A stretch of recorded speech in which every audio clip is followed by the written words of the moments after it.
Today is a windy day, and one of the things that's on my mind when I was trying to purchase a solar panel is how is it going to stand up to wind? I mean, look at this board right here.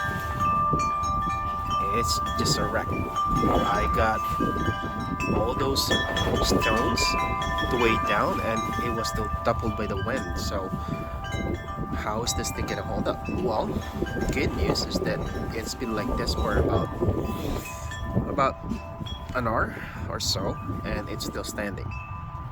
So it has enough weight, so it doesn't get blown up by the wind. But it's inside my yard.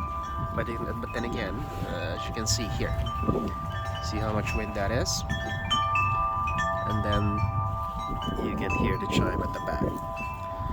So it does hold up. No, it doesn't topple down, probably because of the angle.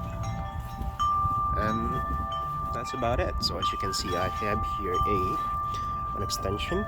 This is a 12 bulb AWG. I bought this from Amazon so that I could charge it and keep my EcoFlow inside the house. So let's take a look at the EcoFlow. So it's 1 a.m. here in Toronto, Canada. The sun is out, but as you can see, even with a 160 watt panel, I'm only getting about 109 input. When I started about an hour ago, this was 116. Now, I don't know if this is something that EcoFlow really does with their product, but I do notice that once you get to that 79-80%, or about 2 hours before full charge using a solar panel, the amount of input is limited, so it drops down to 110, 108, 109. So I'm not sure. If you do have this product, let me know. Do I have a defective solar panel? I mean, at first I tried to check, is it because of the extension that I did? I got a 20 feet extension, but I do have two. One of them is 10, size 10, and then I have another one which is size 12. And I do get the exact same result using either of them. So it's not the extension itself. So, and I tried to put it direct without the extension, and I got the same thing. So I'm not sure. So in any case, I still recommend this particular product. I don't know how long it's gonna last. I know that this is the type of battery where you can just charge for 500 cycles, and then it goes down to 80% of its capacity, not like the newer one. But I like what I see. I like the display, and I like the handle. I wish I could, you could take it off somehow, so when you stuck it, it's easier to put in the car, stuck in the car, things like that. However, what I did is I actually bought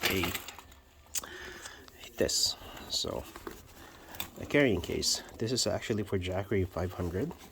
It's a generic one that I got from Amazon as well.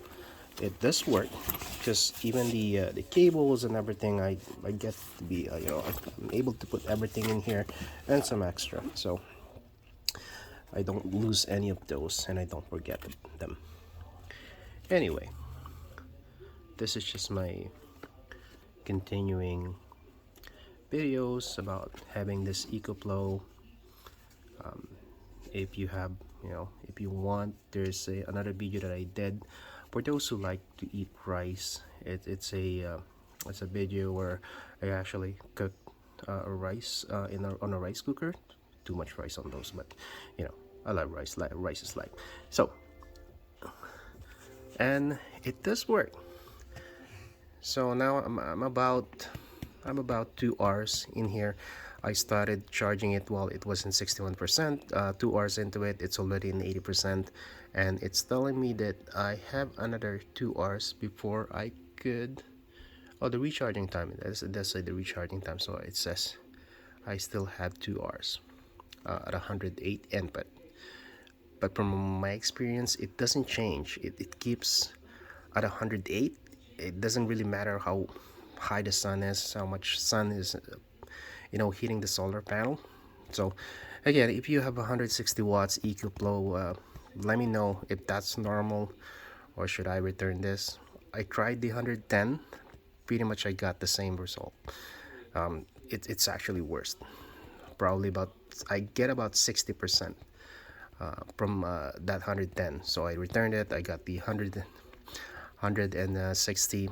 At least I'm over 100 watts input. Anyway, thanks for watching. Bye.